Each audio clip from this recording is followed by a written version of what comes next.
1. The price of Fragments of Silicon will be unaffected by RAM shortages.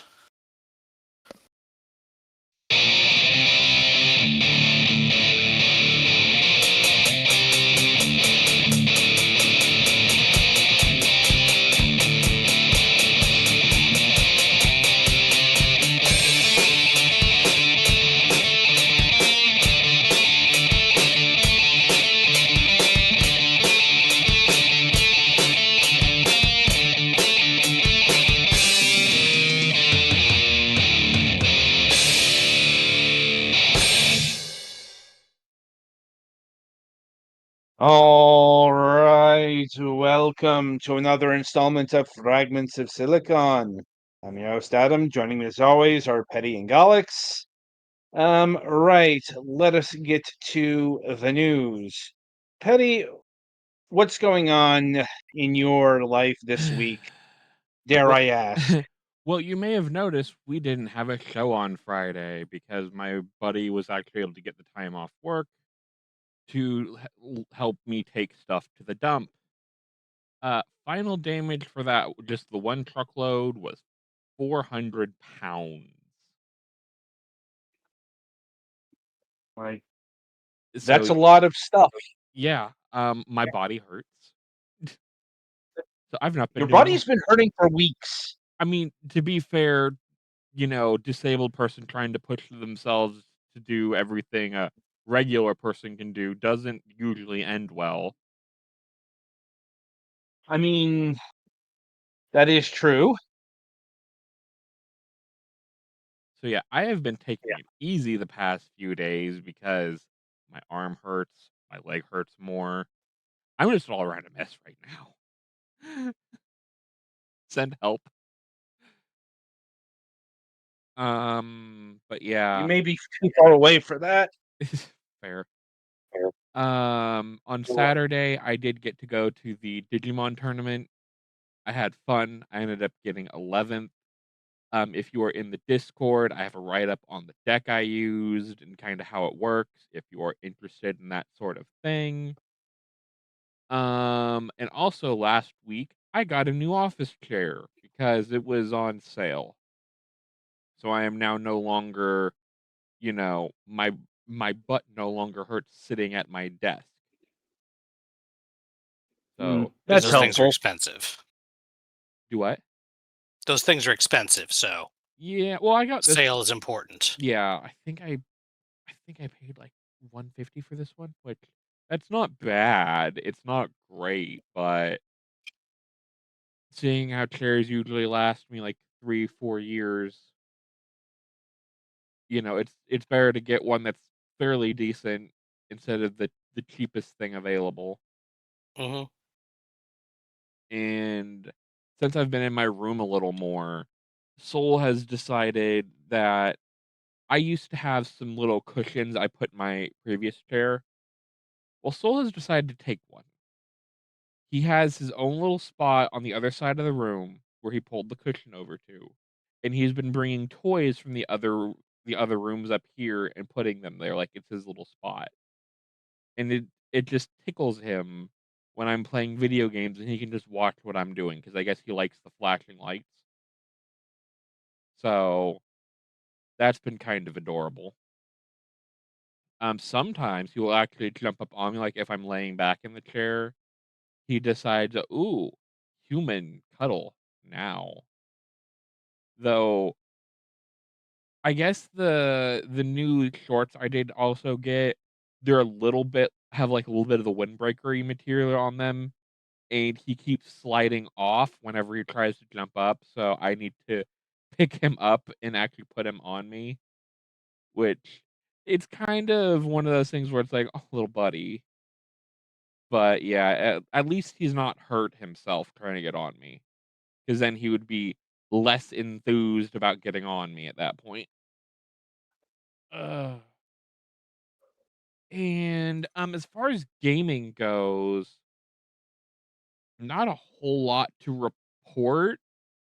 I did end up getting a 256 micro SD express card because my sister and I want to look into getting a Switch 2.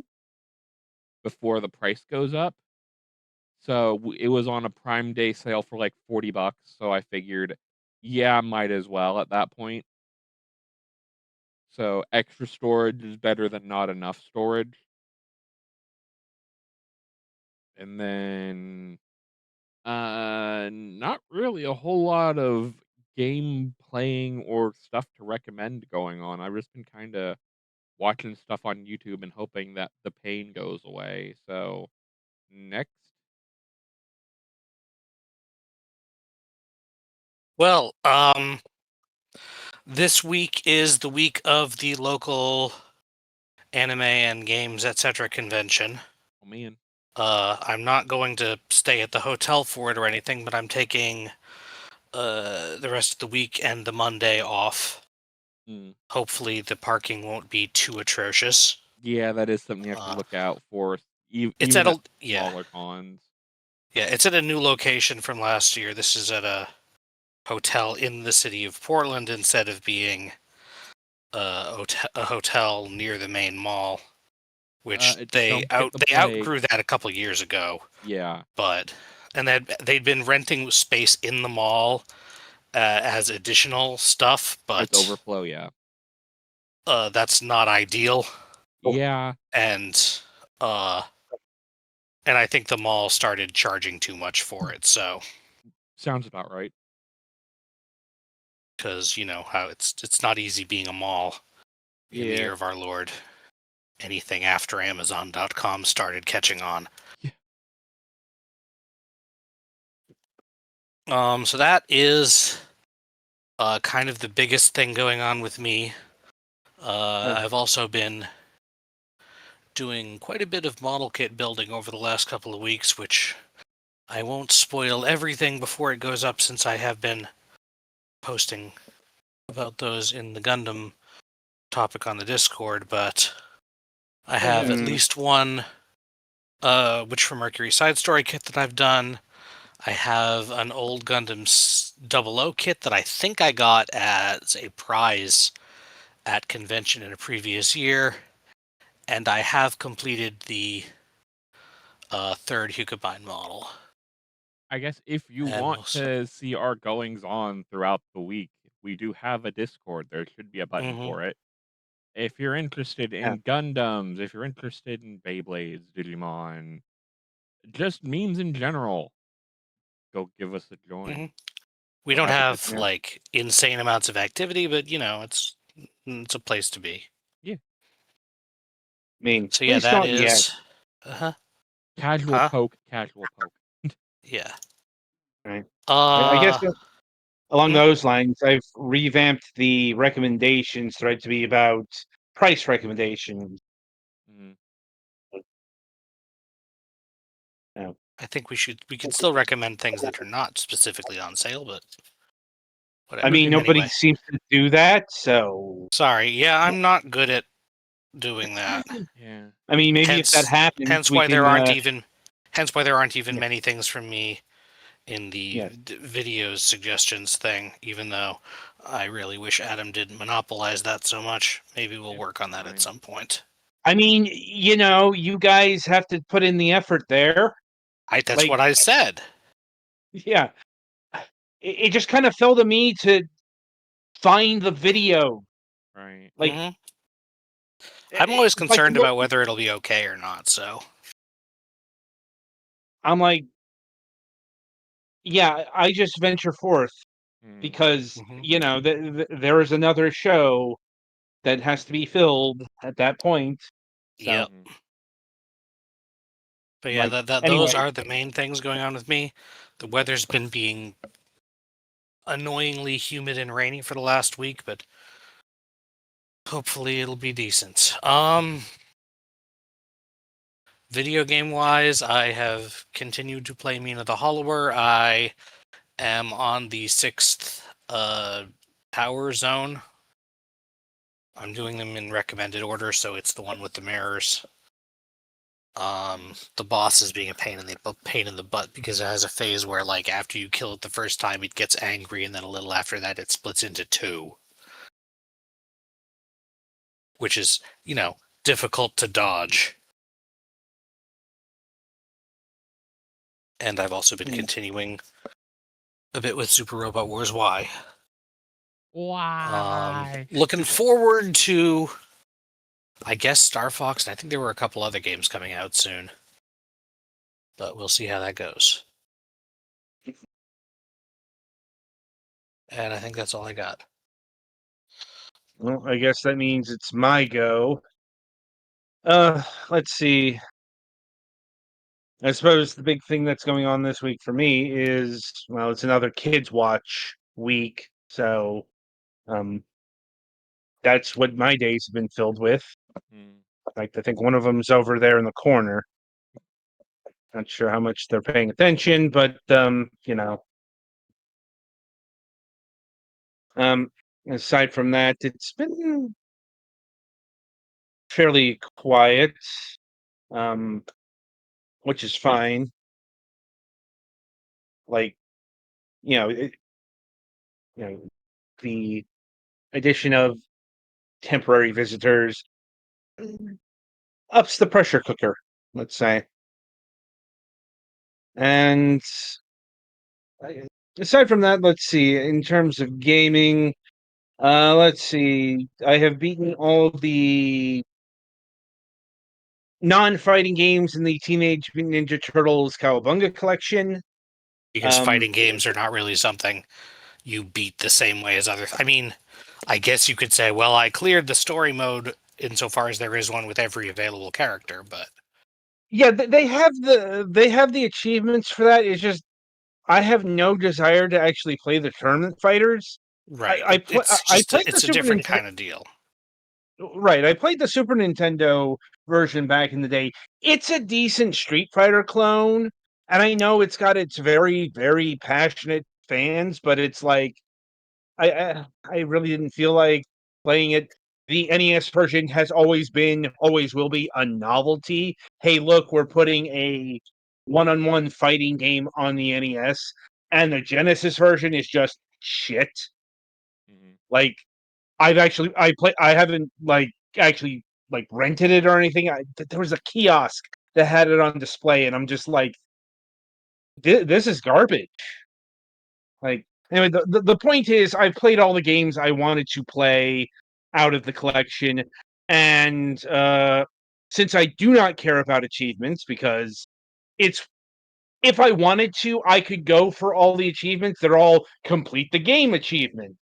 So kind of brain dead there, but I really don't care about the perfect game.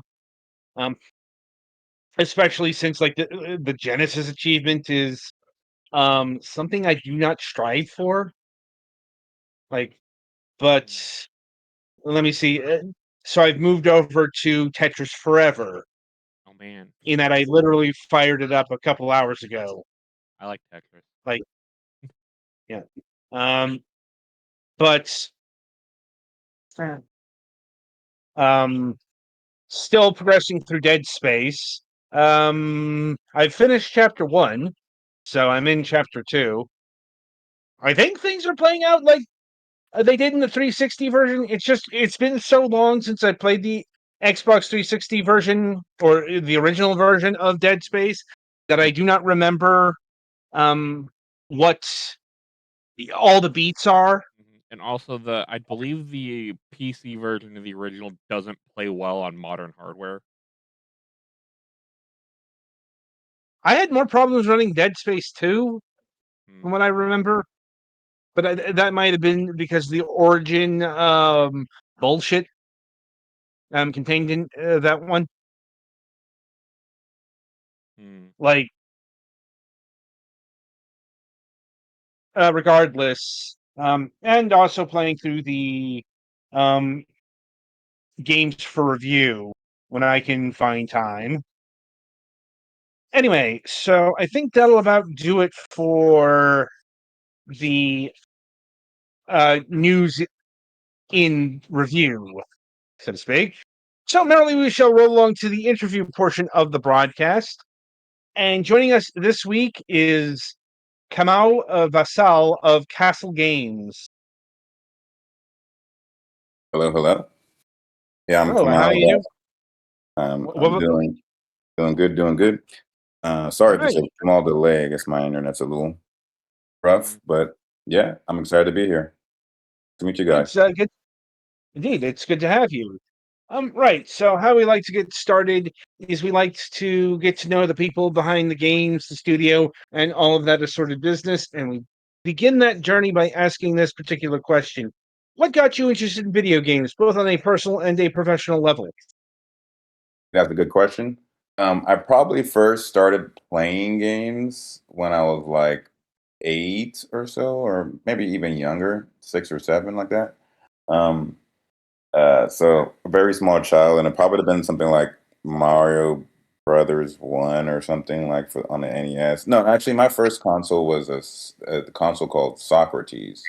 And it had a bunch of like math games and like One of I guess you- those. yeah, had a bunch of Oh, edutainment, if you will. right. The Sega Pico, the Leapster, that sort of deal. Yeah. So that's probably my first console, but real console probably was like the original Nintendo. Um, and so definitely Mario Brothers 1 and 3 were like very pivotal to like my early childhood brain. Played it so much I played the game upside down. But the game that made me want to make games would be hands down Command and Conquer. Uh, as a child, again, probably 9 or 10. So, back then consoles are flying through generations. So, not much later, PlayStation era, we had Command and Conquer come out, and I was just like, wait, you can like tell little dudes what to do, and there's like different m- factions and storylines and That's choose an your own RTS, isn't adventure. it? Yes, Yeah. and I've even said that it's an RTS yet. I'm describing how much craziness was in this game. It had real life movies, like video for the actors. Like James Earl Jones was one of the biggest actors in the sequel. In Command and Conquer Tiberian's son. Um, but like You played yeah, that like on the you played that on the PlayStation? Tiberian's son was PC, but I played the original Command and Conquer on PlayStation. Ah, I there was we just going go. to comment about that being uh, it is a cool genre, but that is a difficult platform to play that genre on. It is. It really is. Yeah. Just for visualization, RTS is, you'd imagine something if you're, think of the modern ones like StarCraft, you're moving your mouse and you have clicks per second or something that you're like trying to track. But back then, I was just blown away that you could even tell a dude to go somewhere. And I was just like, what? What is happening? Is this how it works in the real world? Like giving general orders and stuff for the satellite? My mind was just Yeah. blown that you could even like render this complicated thing and then have real life voice acting and you have a little dog unit. I was just like, they have dog units in this game. Like my mind was just blown in so many different levels. Mm, But that was a game that made me want to make video games. I was like, wow, this is just incredible. Like the amount of effort and work and the impact that it sort of has. It created a whole universe, basically, right? Like ends up becoming a series, right? A whole series of Command and Conquer games. Um, yep.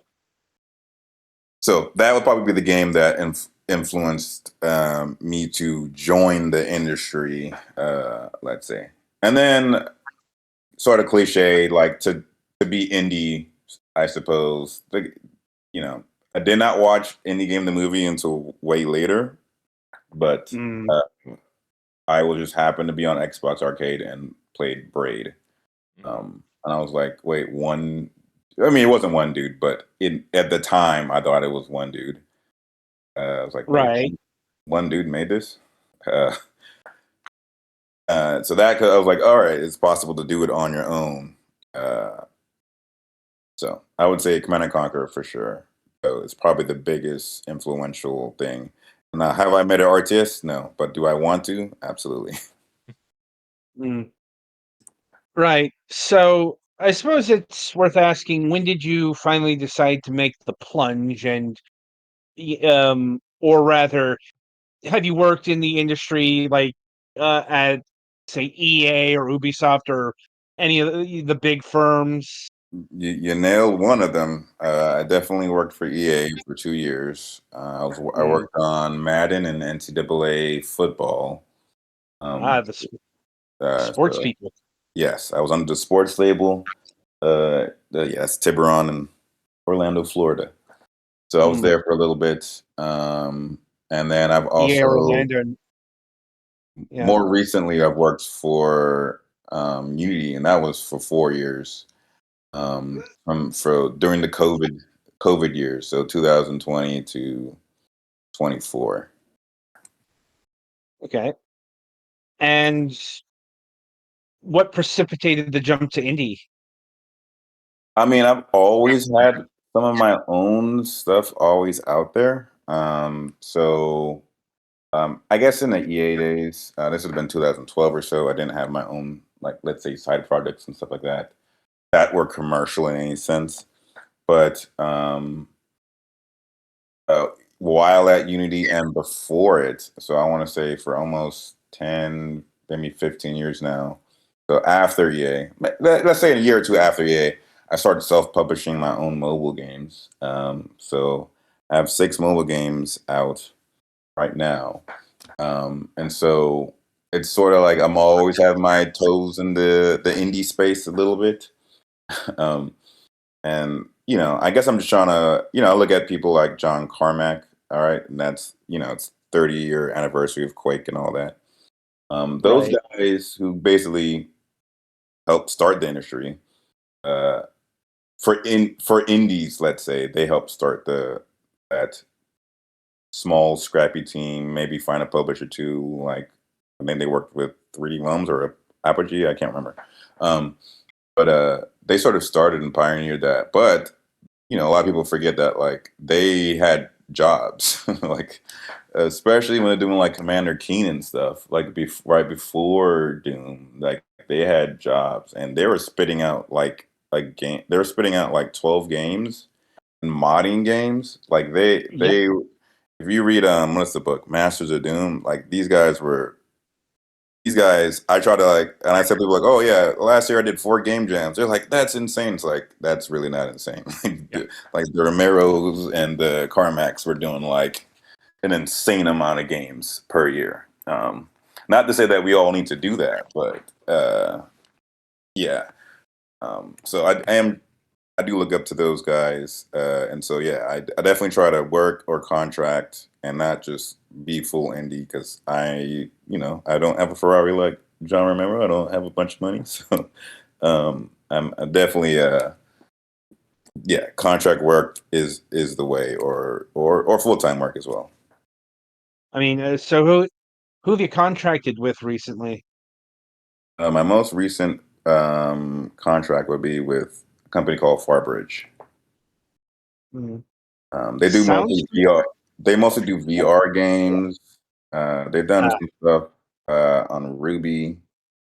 Um, I'm trying to be uh, tactful here. I think uh, because for one, I'm a contractor, and for two, they Right. also contract. But I think this is also public. Yeah, like they worked on Homeworld, the VR Homeworld. uh, I didn't know there was a VR version of that out in the world. Yeah, called Vast Reaches. Right. Um, okay, good to know. But But yeah, I also contract with smaller indies as well, which those would be harder to name drop, and a lot of it's like mobile or random. So um, right, right. Uh, um, but as interesting as all that is, it's probably best if we focus in on your own works, or rather, um, your recently released game, Gravity's Edge.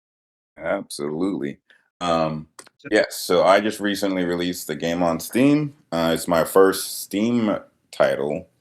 It is called Gravity's Edge. So I have 6 mobile games, but now I have one PC game. It's on Mac as well, right? So it's works on Steam Deck.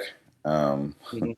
I would eventually want it sort of everywhere. Maybe it doesn't work on mobile because of just the controls are very complicated a little bit. But um, but basically, Gravity's Edge is a two games in one type of package where you have kind of a survivors um, roguelike mode where you're trying to like you're going out into this map over and over. You're probably gonna die the first. You can't beat the game on your very first try. You're going out in the world and you're trying to figure out what's going on and turn some power on stations in this very atmospheric, sort of like lost space sector. Right, it's called Gravity's Edge. So there's lots of little tiny planets that have their own individual gravity, and you can jump from planet to planet. So I know it's probably hard to imagine. I'm sure we probably show some game footage and make it very clear. But the cool part, right, is that you can walk upside down on planets, which is a very hard thing to describe. First time people say the game, they're like, "Oh yeah, it's just a platformer," and then they like walk upside down. They're like, "Oh, it's weird," and they jump, and then the gravity takes them. They're like, "Oh, there's gravity." So watching it's also very different from playing it. So it's a very unique experience. And then the story mode is also has that same engine sort of running, where that one's more of like a Zelda where you're like talking to characters and doing little mini quests. It's like little puzzles. You can imagine like a Korok seed puzzle or something. Like these little puzzles. You get enough of them, you can get an upgrade. So that one's a lot more chill, right? Like the enemies aren't like at your neck the whole time. Um, so yeah, that would be Gravity's Edge. And I'm trying to think, what prompted you to make such a gravity-focused puzzle game?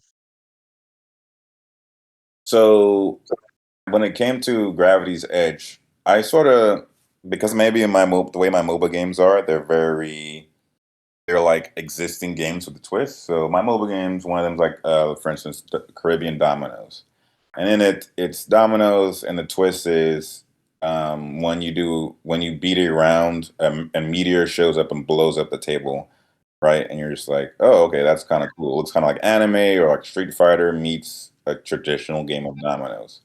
So I always want to make sure that I'm doing something no one's seen before, or um, doing a very large twist. So with Gravity's Edge, I haven't Of course, once I started making the game, tons of people would be like, "It's just like this game." um, but at the time, I actually did not know of any real game that there was gravity and you could jump from a planet to another planet. So I was just like, okay, I'm doing a unique mechanic.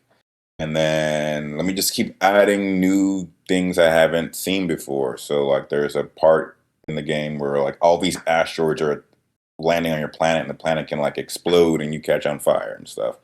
Like that's pretty cool. That's interesting. And then like I was describing the survival mode, there's like it's like a survivors meets it's kind of based like Call of Duty Zombies, you can imagine. So it's like a survivor roguelike. And then I was like, all right, that's kind of cool. So just trying to put different elements of gameplay that no one's seen before. And even the story and the cultural backing, right? Like the characters have a Caribbean accent, right? Because I mean, I'm Caribbean descent, so I would imagine there's not a lot of Caribbean descent games out there. I happen to know a lot of game developers that are out there that are Caribbean, and they don't necessarily put our accent in the games because we're always worried about like perception of the majority of game players, right? Like most people, Mario could have a Japanese accent or Italian accent. Obviously, he doesn't, right? Sometimes you just want to dial some stuff down just for a general audience. But I was like, for this game, people watch The Expanse, right? They had an accent there, and people watch Firefly. They had some Chinese accents inside there. So I did go for it. So I was just trying to do something that no one's really seen or experienced before when it came to this game, so that when you hop in, you're not just like, oh, this is another platformer. You'd hop in and you'd be like, whoa, I've kind of never really seen anything like this before. how do I put this delicately? When it comes to video games, I think the biggest Jamaican representation might be the voodoo lady from Monkey Island. That kind of thing. So I've never beaten Monkey Island is a point and click adventure, right? yeah, Yeah, I haven't beat Monkey Island. I got and keep in mind that's more of a takeoff of New Orleans voodoo. sure, and most of that also comes from more of a Haitian Caribbean sort of Right. aesthetic, more so than Mhm. Jamaican. But I would say, Like, who's the biggest Jamaican character I could think of before this? yeah, Even I would have to should have prepared and thought of one. But yeah, yeah. there. Just, They put Sebastian the Crab from the Little Mermaid in Kingdom Hearts. I That mean, is true. just by Sadly, having, sadly, we're at the point where that might be a legitimate point. Yeah, yeah. yeah. The overall point is just having a character who's Jamaican is Mhm. notable in and of itself. It Yeah, shouldn't be, but it is. yeah. Yeah, Because like even in I like was muted. Sorry, I was muted when you started talking about it. But it's also a interesting thing with putting the accent in properly because of the um, historical perceived prestige gap between like patois and related accents and like yeah. So if I quote could speak to what unquote you're saying, proper English, which is I think what you're totally saying is not a like perfect term. Yeah. Miss Cleo. If do you guys remember Miss Cleo from late Yeah, night Mhm. yeah, television? I think that's what you're talking about. Where it's very easy to try to do an accent, and you sound like Miss Cleo or something. Yeah, obviously, or even, as someone who's from there, it's obviously yeah, it is outright good to do it and have it more seen. It's yeah, just the fact that I mean the whole thing where they're I saw a thing recently where it's trying to increase the prestige of it as like the actual like native language of Jamaica as opposed to just like a version of English with errors in it, which it Mhm. really isn't anymore. Yeah. So yeah, it's an interesting discussion for sure. But Sorry, I'm from linguistics is the one of my things, so that yeah. yeah, And I'm from the this is camp that just, I actually don't yeah, mind when people even do bad accents, because if you do a bad Caribbean accent, first of all, there's a lot of Caribbean islands and they all have their own accent. oh yeah. Secondly, if you butcher the accent, you probably will just sound like an Irish person. So then it'll no. still also be okay. Like it's If to you me, it's kind of if you fine. butcher, Um, but that's at there's worst a you're lot of gonna people who disagree with me. yeah, at worst you're gonna sound like UB40. You're right. This like no, that's a whole kettle of fish on its own. But so outside of the accent, what other like as you described here, big Jamaican flair does this game have? So yeah, there's the accents. There's I'm trying not to spoil too much, but there's like hidden things that Jamaicans would immediately be like, "That's so funny or ridiculous." In there, it may not immediately resonate with everybody. And then like there's like flags and stuff like that on some of the buildings and stuff like that. Mm, There's like a space Rasta called Dr. Bird. And he's like a mountain giant, like he's just really big buff dude sitting down in a yoga pose. mhm, And his Rasta hair is Rastified, so it's not just all black. It's like black with like Rasta colors at the tips. Um, with like the Aurora Bellis. Am I saying that right? Aurora Um, Borealis. the Aurora Borealis around him is not, the traditional pink and blue. It's Rasta colored as well. So just Mm, stuff like that. that's it. And he speaks like Yoda, but like a Rasta Yoda. Um, Mm, just stuff like that. Jamaicans would be like, "Oh, that's great." But at the same time, it's something that people could pick up on and still understand this character, right? Like because they'll be like, oh, he's like Yoda. They won't necessarily think like he's like a Rasta. They'll just think, oh, he's like Yoda. Because the accent's not going to be. I don't put the accent so strong that no one will know what he's saying unless you're Jamaican. Right. I suppose that does beg the question: have you actually gotten feedback from other people, Jamaican people, about your game? Sure, I've had, let's say, to be honest, only a handful. So let's say that I got feedback from, not that have played, but that I've gotten feedback from. Let's say about five. I've gotten way more feedback from non-Jamaicans. Most of the people who play the game are non-Jamaicans, right? But I would say Right. about five-ish or so. Half of them, like two or three of that would be game dev people, and then the other half would be streamers or people that I Mm. just know. Um, Obviously, my family is Jamaican, so I'm not including them because that won't count, right? So my cousins in Right. Jamaica and blah blah, that doesn't count.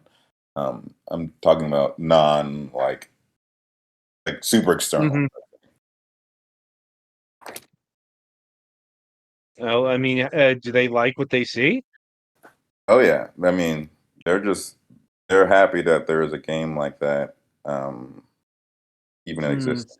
So That's actually good to hear. Because even the smallest representation can make a difference. Um,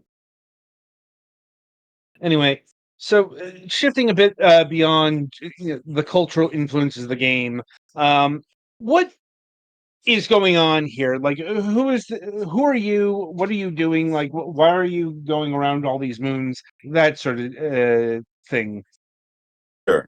So because it's two games in one, let me start with the first one, Survivor's Journey. Survivor's Journey, you get teleported in to a sector, and your goal is to figure out how to destroy this ominous satellite in the background. And meanwhile, the Fallen keep interfering with your efforts. And so it's more like, again, like Call of Duty Zombies. You can imagine it's just like a bunch of zombie dudes.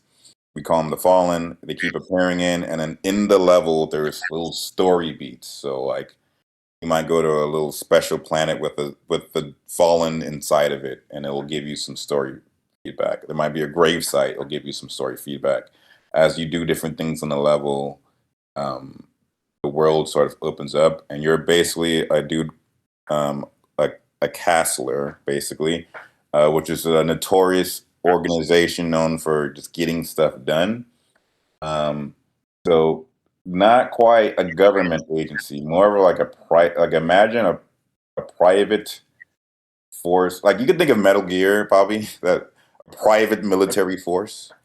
A Um, PMC, yeah, private you're like a military contract. PMC. It's also you could think of Hunter x Hunter, right? The Hunter Association. Mm. You've finished your training. You're a badass, and you're in this world, and you're there to clean up the mess and turn the power on, restore sort of stability to the sector. Story mode is also similar in that you're a Kassler or you're in that mode you finish your exam and you're trying to find your father who because you're 14 years old, you can get your Kassler's license very young. In fact, your father also got his when he was very young. And so you're just trying to figure out why he haven't seen when he left you when you were a very small child. And you're like, I just kind of want to see why he left. What has he been up to? And you might find clues about where his whereabouts, or you might actually find about a bigger threat, and that might take more priority, actually. And you might just need to save the world and not worry about him. Hmm. Sorry, And save the galaxy. I guess there's a lot of worlds. Yeah. For now. Dun dun dun. does that flow into the other game? Well, yes, I was saying that story mode is about let's say it's about your father or these weird aliens. Whereas Okay. survival mode is more about just the fallen, and it's just Ah. you discuss it. That one's really open ended because you have to figure out everything on your own with no. There is story dialogue from like certain structures, but there's no like people there. It's just the fallen and you, right? Because like it's like Call of Duty Zombies. There's no people there. It's just you and the zombies. But if you look at a certain picture, you'll figure things out. There's Easter eggs and the whole 9 yards that you can build up into a story, but there's no people there. Whereas the story mode, where you're trying to find your father, there's people everywhere and they're talking to you and doing dialogue and sort of helping you get to the end of the game. Hmm. And how many levels are there? S- in survival, Yeah. there's a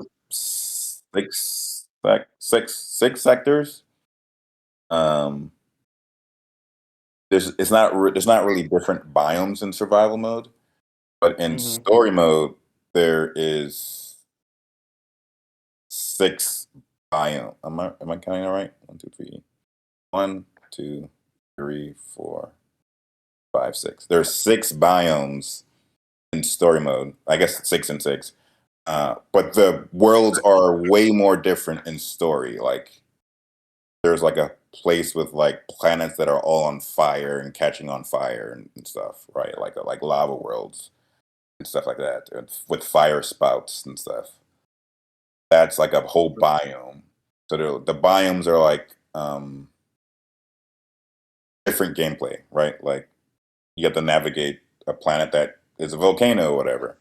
Um, there's like a satellite, the Techno ruins. That's a whole biome, and like there, it's very dark. And there's like satellites, and you land on satellite. The satellites move, um, and there's slippery like ice planets because it's cold there as well. Um, so there's different biomes in story mode. So like the gameplay changes drastically in story mode. In survival mode, it is a little bit more on your face because you're just trying to get upgrades. You're just like, get the upgrade so I can get more powerful, so I can kill these dudes, and then eventually blow up the satellite. It's a little bit more straightforward, but that is kind of like the roguelike formula. I know Hades and stuff, they do like different biomes. Uh, but yeah, this is way more straightforward, where there's kind of just one biome. In survival, at least, there's just one biome. I thought it'd be too confusing to have a bunch of biomes in survival. Oh, fair enough. Now, in terms of the rogue elements, is it a rogue like or a rogue light? You know, It is confusing. Um, yes, so if I were to yes, it explain is. it, how about this? You tell me what it is. What is Call of Duty Zombie Black Ops 1 Kino do Toten? Like, what is that, a rogue like or is that a rogue light? Okay, a rogue like is kind of like it says. It's like the elements of rogue versus Mm, a rogue light. That's the one that usually has meta progression. Yeah, since we're a few Uh, steps removed from the average person having like ever actually played Rogue, the main point of reference is whether in one run you can do things that affect later runs. right. And what would you consider Call of Duty Zombies Black Ops 1? I have never called a duty. Okay. yeah, none of us have played that particular Petty? mode. No, I have not. I am not a Call of Duty fan. I am a Call of Duty Black Ops Zombies fan. And it's so different from normal Call of Duty. Like I played Call of Duty as a kid, and I was just like, "Oh, you're just shooting dudes or whatever, and you get bored in 2 seconds." But See, for Black me, Ops, I just can't really do first person mm, like in mm, video games. My sense of spatial awareness goes through the floor immediately. gotcha, I gotcha. was a Halo dude my teenage years, so I never really got into Call of Duty. Yeah, The and last Call of unfortunately, like there isn't a lot of games like Call of Duty Zombies. It is Uh-huh. kind of its own genre, Hmm. and to believe it or not, like not a lot of first-person shooters even copy it. So it's really hard for me to like express it. But if I were That to, said, I don't think it qualifies as a rogue light because yeah, I believe the intent is that each run is the same as if you started fresh. yeah. So to you, when you play Call of Duty Zombies, you're at round one. If you die, you're back out round one. There is no meta progression. at all. In some of the earliest, because Black Ops Zombies is not the first one. There was some before it. I think World at War or something like that. But the most famous one for to most people is a Black Ops one. Um, and there's no meta progression. Later in Black Ops 2, there was a meta progression because there was a bank that you could put your money in. And if you died, you could take money out of that bank. And I think there was also like a little bit of like gun upgrade or something like that, but very, very, very minutely. But I think it was mostly that bank. That bank you could store money between runs. But for most of the Call of Duty Black Ops Zombies series, it was you die, you start all over, which a lot of gamers hated. But I actually loved, right? You could, if you want to beat the game, you can beat it in one go, right? Technically, you could beat Hades in one go, but most people don't, right? You need to rely on the meta progression. If you do, you run into weird story things. Yeah. Even if you go at like one new boss cleared per run, you still start running into people referring to things that you should have found out through repeated tries that you haven't found out yet. So this is more akin to that, which I guess makes it more of a rogue. Wait, which one? More of a roguelike if it doesn't have meta progression. The problem is roguelike and roguelite sound so similar. I know. Yeah. Yes. Look, I'm against using either term for a game that isn't a top-down turn-based Mud. dungeon crawler. Yeah, Mud. Which is what Rogue was. So yeah. But I have lost that battle. So I'm in your camp. So to me, it's more of a traditional rogue game that you die, you start all over. But of course, in the modern time, now this is sort of a meta progression, not really. In the modern world, you need something to happen because otherwise your players are just like, that's it. Like I gotta start all over, and I was wave 12, and I just wasted an hour on the game. So you can unlock skins. Doesn't change the gameplay. Just cooler skins, and you're more sparkly or whatever, different suits. There's one, and then the other one is, so you know, in a Call of Duty Zombies, like every 5 waves, there's like hellhounds or something like that, or like something weird happens, right? To like mix up the gameplay. And so traditionally in the zombies games, after you beat that really weird round, and some survivor games do this too, I think, a special chest appears or a special power up appears on the floor. And it's usually the same power up each time, right? So like if you're killing a zombie normally, it might have a chance of dropping a power up, but it'll be random. But at the end of the special round, if you kill the last zombie, it's like a super special one because you beat the last zombie in a very hard round. And traditionally in Black Ops zombie games, it's ammo. So one thing that I did also add is you can switch that out. So it's not ammo; it could be money instead, and you decide what it is before going into your next run. Okay. It's not. It in theory doesn't make the game that much easier or harder. All it does is change your strategy. All right, so instead of every 5 rounds the last enemy dropping ammo, every 5 rounds it drops health, or every 5 rounds it drops score, like more points or whatever. Which is, in theory, all the same. I balanced it so it's all the same, about the same weight, so that you're not getting a super huge advantage. But I just needed something to be unlocking so that the more you play, you feel like, oh, okay, I'm making progress, not just figuring out the story, but like I'm unlocking new things so I can play in a different way.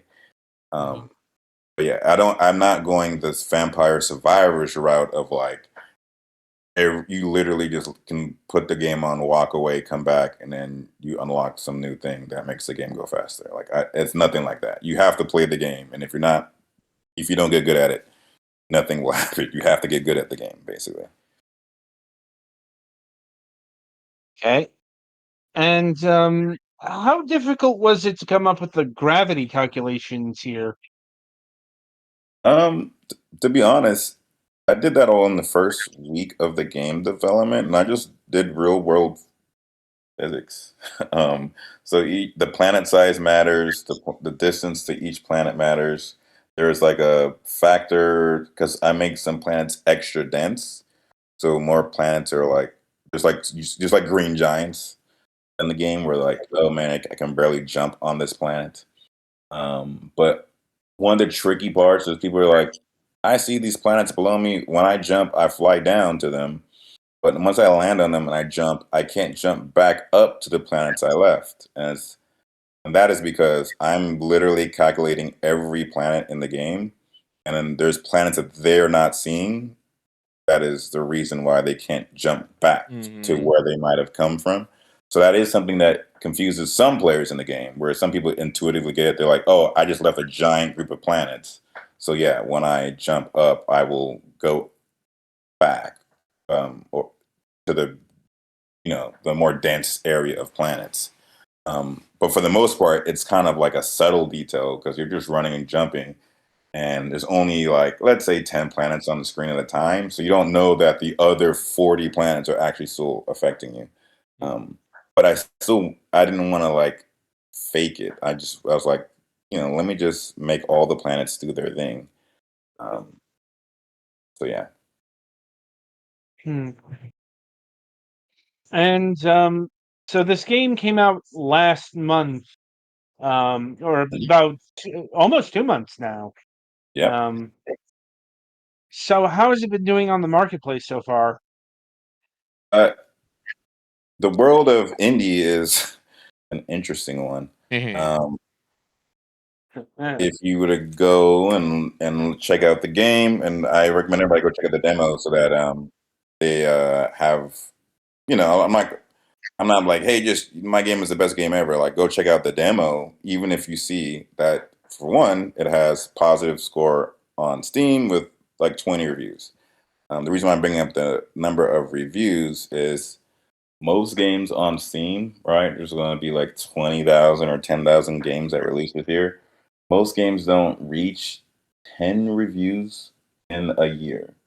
So I'm in the top 50% of games, but that's not that doesn't mean anything because most games are just like probably just shovelware, right? Like they're just like AI slop or just like a copied templated game.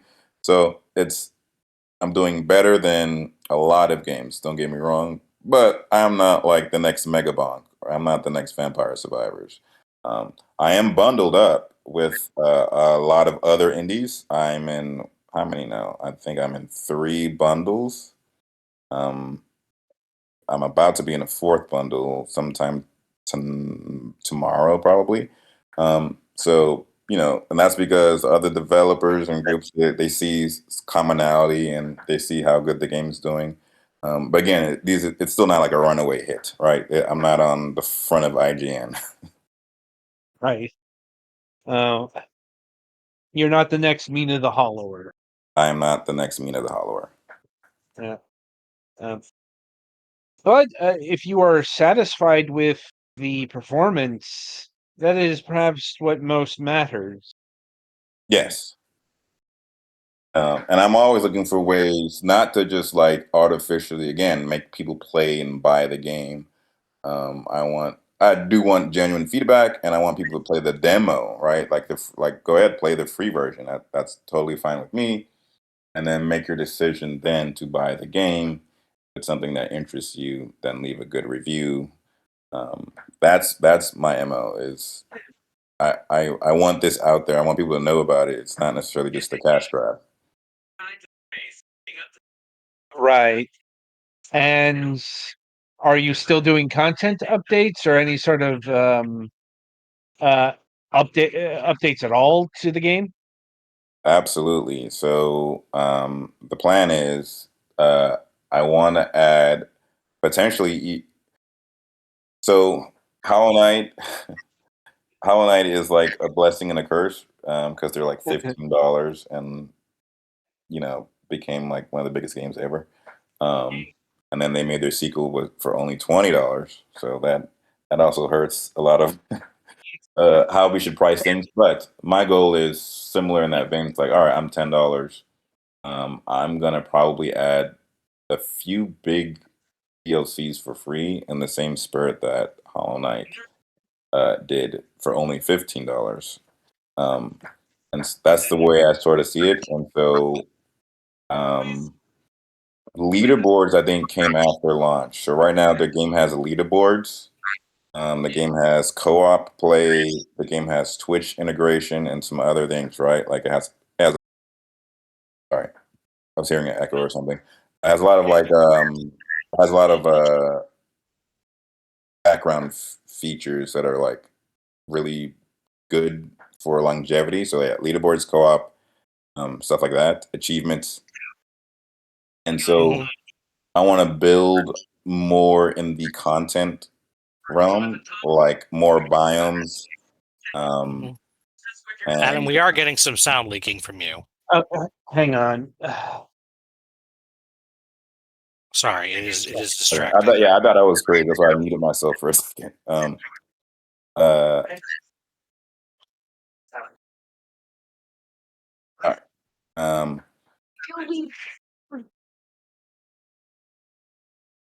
All right, we're good. I think. Apologies for So that. not a Like, problem. So some of the things I want to add is more character skins and stuff like that to the survival mode. Potentially, if the game gets a sudden traction, because no big YouTubers picked it up, only smaller ones. But if a big one picked it up and people really enjoyed it, I'd get some more art done for like a second a second map for survival. It's very I have an idea of where I want that to be and how that would sort of be structured, as well as potentially a new biome in the story mode. It wouldn't affect the story that much, but it would just be a new area that you could traverse and have more secrets in. Um, those are the big things that I'm sort of thinking right now. And the other things would be small, like quality of life things. So there's like, I mean, I'm spoiling some stuff. But there's like an eclipse that happens in the game, mhm. and I want in the game there is obviously a bunch of NPCs. I want the characters to react to the eclipse if it happens while you're near them or something. They should like some guys are going to celebrate it, some guys are going to be scared of shitless of it, right?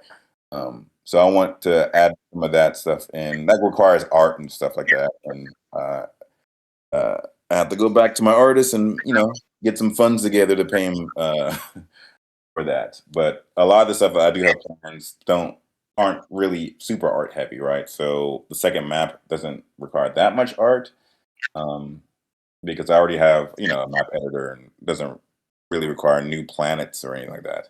Just a new map and a new sort of gameplay feel of like what you might be exploring.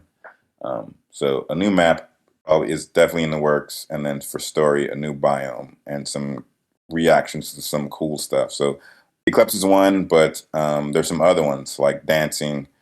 Um, I'm trying to sound hype without spoiling anything.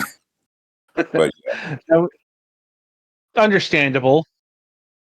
Like, um, I suppose shifting things from content updates to porting. Any plans to bring this to consoles or mobile?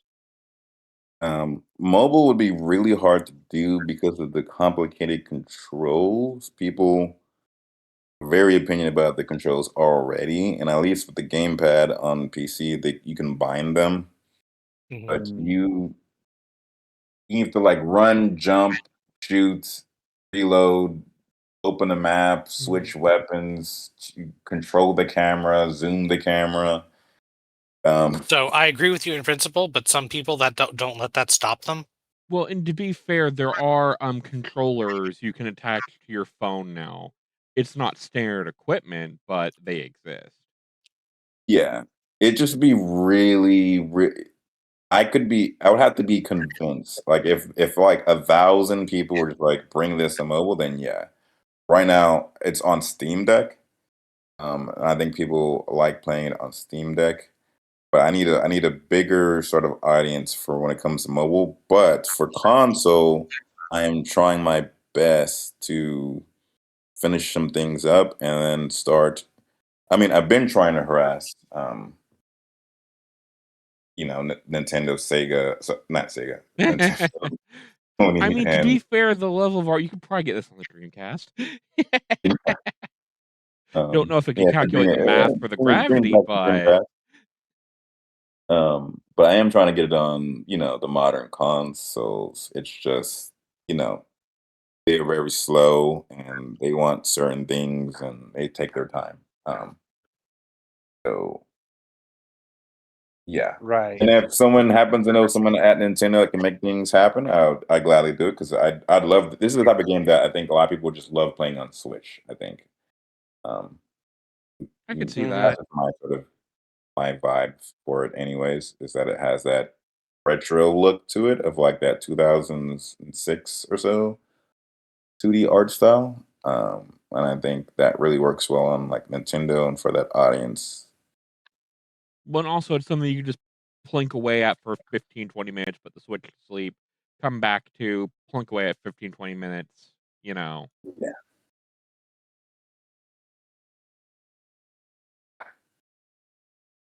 Yeah. Right. So I think I've run through my gamut of questions. Anything further from you two? I don't think I have anything further. I think I added everything I wanted to. Alrighty then. All right then. Great. Cool. All right, Kamau, I want to thank you for taking time out of your schedule and being with us here today to talk about your game. It's been a very enlightening conversation.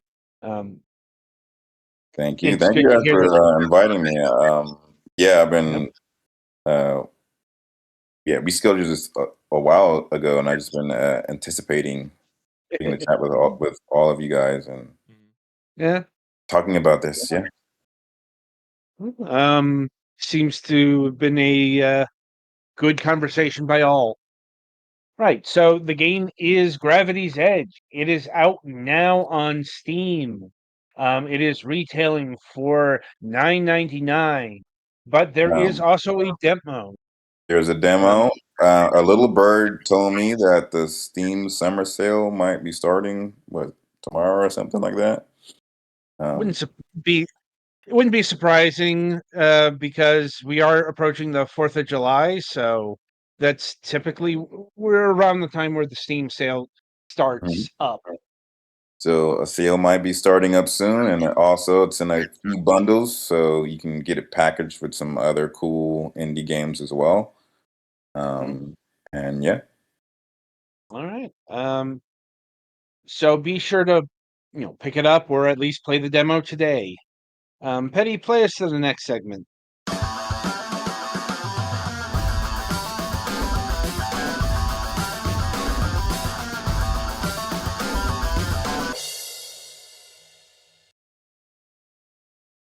All right, so welcome to the topic of discussion.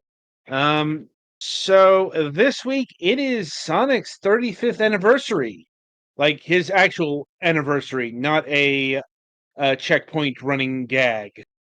Like No, yesterday, 35 years ago, yesterday, June 23rd, Sonic 1 was released on the Genesis. Well, yes. Mega Drive, depending on your fancy. The point is 35 years ago that accursed hedgehog arrived onto store shelves, and we have been dealing with him ever since. I mean, I am a Sonic fan, so I I don't think I would ever quantify myself as a fan of Sonic. I mean, I'm a fan of certain Sonic games, but I was never a fan of him because I was a fan of Mario. And when you grew up in the console war era, you were one side or another. very much. And Unless your parents were very rich. That is also very true. right. Or you managed to get the Sega console through your older siblings. Like I had a Super Nintendo. That one we got in launch year. I got a like Genesis package, like Sega CD, 32X, all of it, in like 94, 95. So about when that equipment was getting cheaper. I Right. mean, not everything. Like new games were still very expensive, but like getting Sonic the Hedgehog 1 or 2 at that point was not the most expensive It prospect. wasn't unheard of for previous generation stuff to be in the bargain bin and Yeah, for a decent discount. right.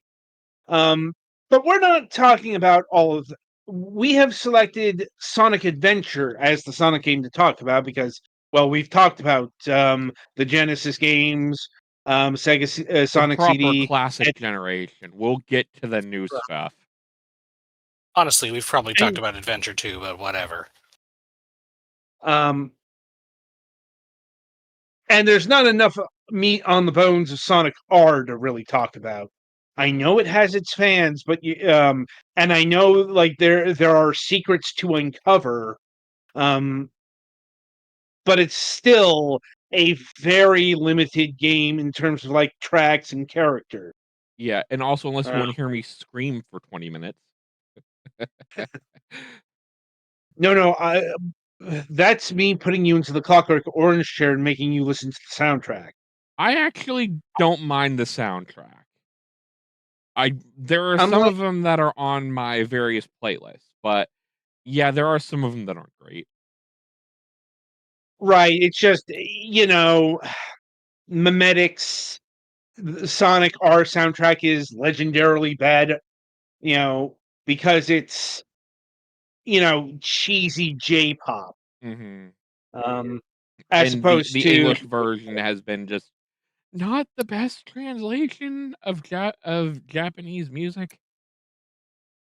yes. I mean, at least they I translated it, don't but think I it's have any. definitely heard I'll be better. honest. I don't think it's any less cheesy than the Sonic CD American soundtrack. Oh, Is we that the one got with everybody Supersonic Racing? R? Yes. that's for Sonic R, yes. For Um, Sonic CD, we lost Toot Toot Sonic Warrior, and the war crimes were caused due to that. not a fan of Sonic Boom, are you? It's not that I'm not a fan of it. I just like the other one better. Fair enough. Um, and that's still listenable to some of the shit that Crush 40 pumped out. Um, I still want their heads for Seven Rings Reborn or whatever it's called. Seven Rings in Hand. Granted, Uh, a lot of that had to be because Sonic and the Secret Rings was so repetitious. Yeah. Like it just every time you started a stage, it's Seven Rings Reborn. the first Like line of the song is "Make Believe's Reborn." you know what I mean, Yeah, I only know that because when Rick and the D-pad were going through it, it came up right? after Like hearing the it so actual, many times. What the fuck are the like I actual lyrics here? right, like I think the actual song is called Seven Rings Reborn. I think it's called Like Seven Rings in Hand. in hand, I know it was something like that. Like, Right. look, I don't care enough to know the proper names of these things. Right. Anyway, um, getting back to the actual topic of hand here, Sonic Adventure. So, in addition to other Sonic games being covered here, Sonic Adventure, I won't say is the last gasp of Sonic as a console headliner, um, because Well, that I gets mean, into it's some. very close to the last gasp of Sonic on a console owned by the same company as. Uh, Yeah, yeah. It's the last time, it's the last time that Sonic's really positioned in that position, if you will. Mhm. Because by the time that Sonic Adventure 2 comes out, Dreamcast is already dead. Like Yeah. they've announced that they're discontinuing it. I think So they actually short printed in didn't make that many copies of Sonic Adventure 2, the like original version, because Dreamcast dead, bro. Right. Though fair play to Sega, they didn't start talking about the GameCube version until the Dreamcast version got released. And they didn't have to do that. Oh yeah, no, they literally could have. Lord knows they were more than likely in production, not probably not long after it wrapped, but you know. But yeah,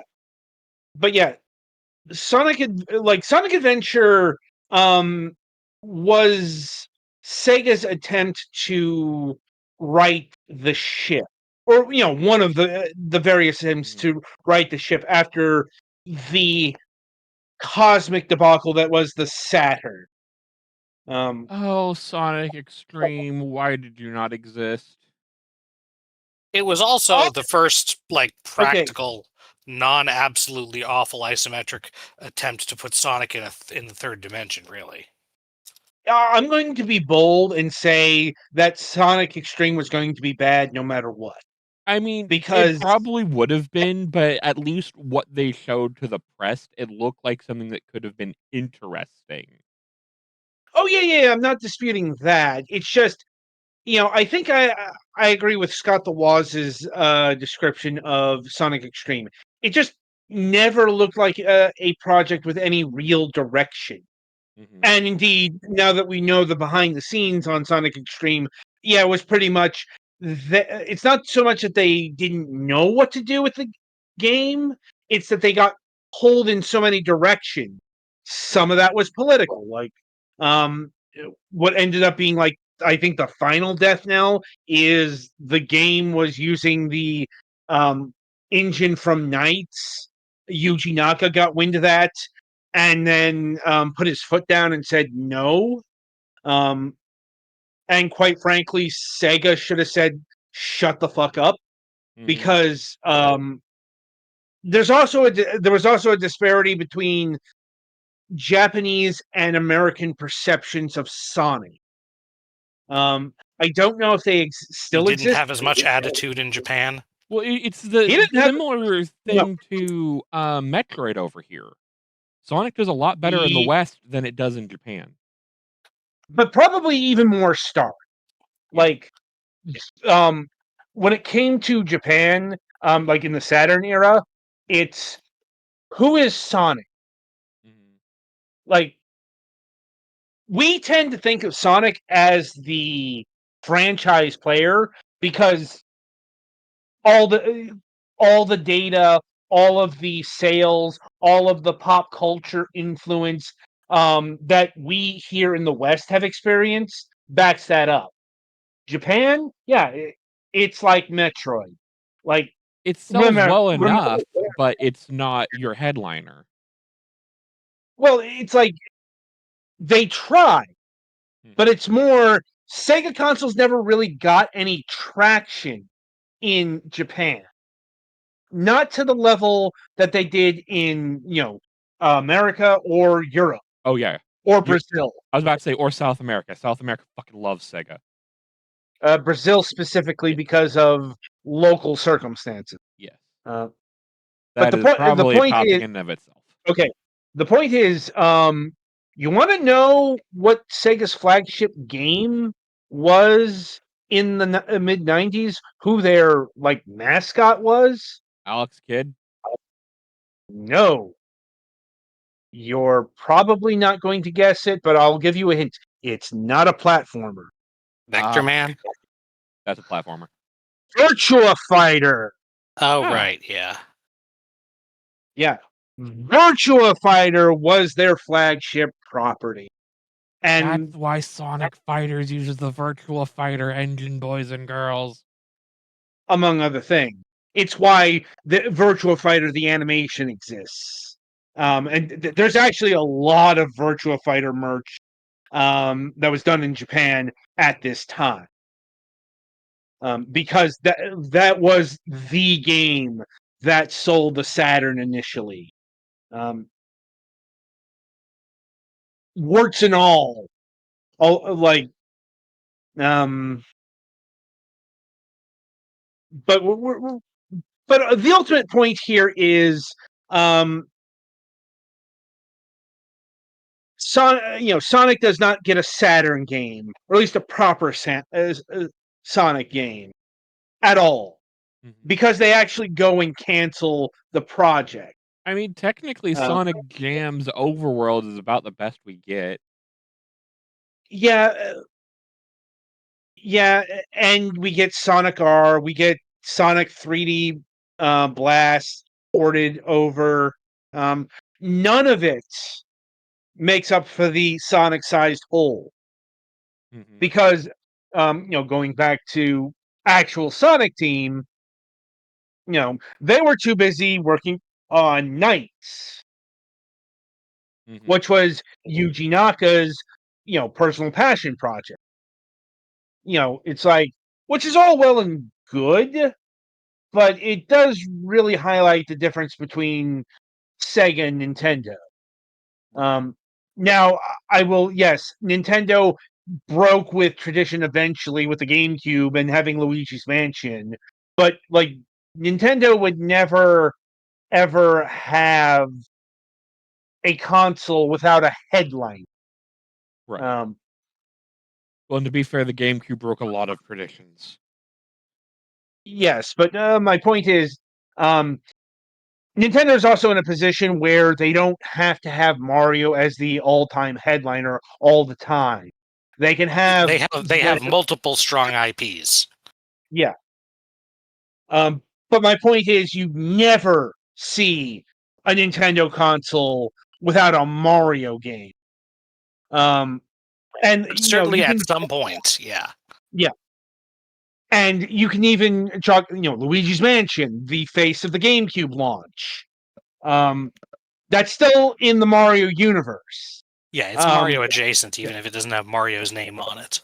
You are literally playing as Luigi to save Mario.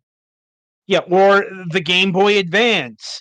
We don't have new Mario, but we still have a Mario game. Or hell, even the Virtual Boy. It has Mario's Tennis. Spin-off, but still Mario.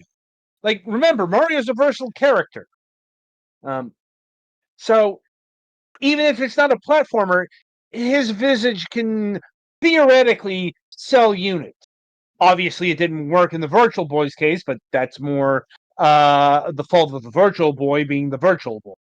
So, the overall... there was nothing that was going to make the Virtual Boy work. Yes. Still, the overall state of affairs with the Sega Saturn is dire. It dies a very premature death in the West. It's actually Sega's best-selling console in Japan, but that does not make up the goal. Like I said, we've and assessing the damage, one of the big things that keeps reoccurring, like, why did the Saturn fail? One of the big things is because it had no Sonic game, no proper 3D Sonic game. Though also gestures vaguely in the direction of Sega's different branches fighting over what they should be doing. Right.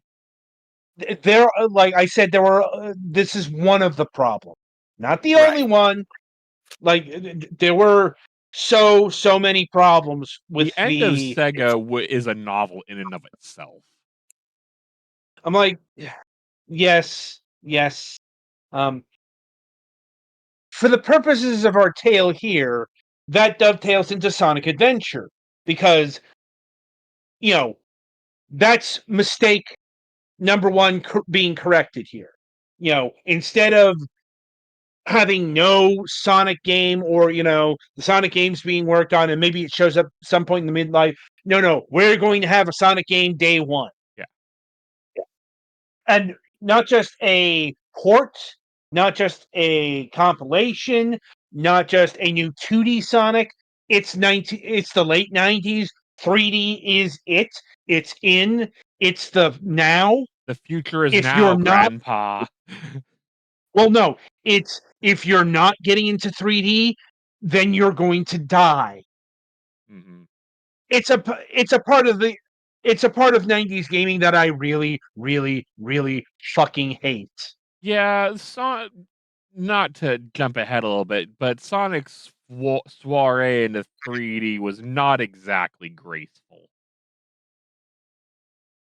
I would actually say it was.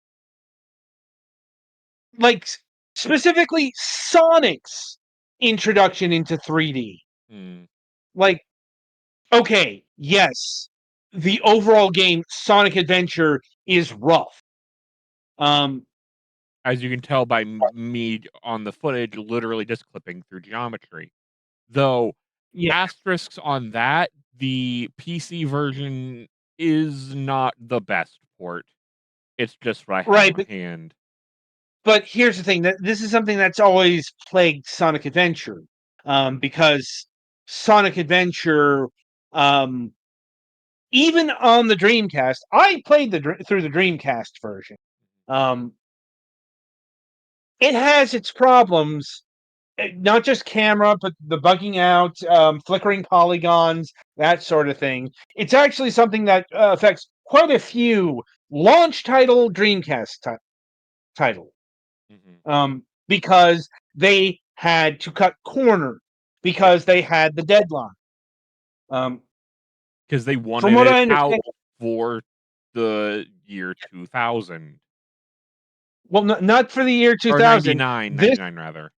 98. 98. Yeah, It had to be out for the Japanese launch, yeah. and that's an important thing to keep in mind. Like, for as buggy and rushed as the US version was, and I presume the European version as well, the Japanese version was even worse because they had less time to work on it. Mm-hmm. See, I think it was about the time span of a year between the Japanese launch and the American launch of the Dreamcast. Maybe a little more, maybe a little less, but there was enough time to do some polish and bug fixing and adjustment of the cameras.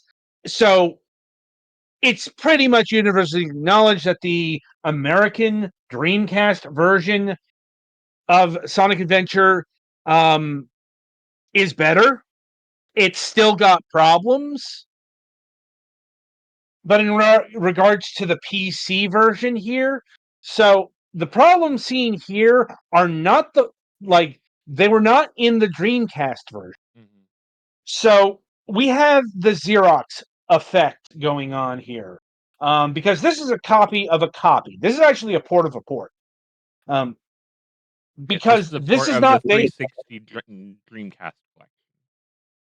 Um, I think that might be the other way around, but I suppose it doesn't matter because this is not a port based off of the Dreamcast version. The PC version. No, no, no. The GameCube version, Sonic Adventure DX, That's right. which which apparently had some problems. I can't speak to that because I never played Sonic Adventure DX. I did not feel the need to because I had it on the Dreamcast. Like, it's like how I never owned Sonic Adventure 2 Battle, mainly because I hated the non-Sonic stuff. Mm-hmm. Um, Well, people the complain big about. thing with the DX stuff is it tied into Sonic X. No, I'm talking about on a technological level. There are problems with the DX version on GameCube. There is a fucking YouTube video about it. There's several. Yes. So I'm just acknowledging that those exist, but the deep dive technical details are not our forte. Well, especially because Um, I've not played the original version. I don't have a Dreamcast. It's one of the systems I was unable to get when I was younger. And looking at the prices now, unless I win the lottery, I'm probably not going to get one. The little I ever played of Sonic Adventure was the original Dreamcast one because I had a friend with a Dreamcast. I mean, I still have my copy of Sonic Adventure somewhere, along with my Dreamcast. Like, I'm not sure if I have all the wiring, but the point is, I've kept a lot of my physical stuff. Like, anyway, so getting to the game proper, putting aside the technical hitches and all of that, I would argue that this was a very good introduction to Sonic in 3D. It's just Sonic in 3D has some problems that Sonic in 2D just isn't gonna have. The first of which is camera controls. Yeah, Like, the active camera was a thing that happened, and oh no. also keep in mind, this is their first real shot at making Sonic in 3D. Yeah. Um, And they wanted to so try and this is, capture the speed of Sonic. which is which is an interesting thing, Mhm. because how do I put this? Like, okay, It has the issues, but best they could have done a lot worse. no, it's Sonic's 2D stuff isn't just about going fast, fast, fast, fast. Yeah, that's what his You like, marketing was about, but you had to have skill to go fast in 2D. well, it's not just that, but okay. Going to Sonic 1 here. Green Hill Zone is followed by what? Marble Marble Zone. Low Zone. ass zone. Yeah. And what do you do in Marble Zone? Scream violently. I mean, push You block. wait. Yeah. Yes. They slow the game down. In fact, they slow the game down for most of the actual game. Yes. I know people Especially hate in that. Sonic 1. Yes. Sonic 1 probably tilted too far in that direction. But live and learn. My point is that okay. My point is that Sonic isn't just about go fast, go fast, go fast, go fast. That was Like, literally just Green Hill. yes. That's partly And why that this is the is fondest remembered why, of the Sonic 1 levels. yeah. And that's a big part of why Sonic Adventure is why it's designed like it is. Because otherwise there wouldn't have been enough game to justify having a game here. It's actually a problem that has plagued Sonic throughout his 3D adventure and escapade. Mhm. It's why we have the werehog shit in Sonic Unleashed. It's partly except- that, and partly it's a headache to build. Sonic goes fast. That means stages need to be big, or he gets to the end of them immediately. Yeah. Yes. And that's a lot of stuff to design in increasingly higher definitions of 3D. Mm-hmm. Right. But my point still stands. Sonic's design and gameplay wasn't enough, at least not in their first time, their second time. There have been eventually they got it ironed out to where only Sonic is playable.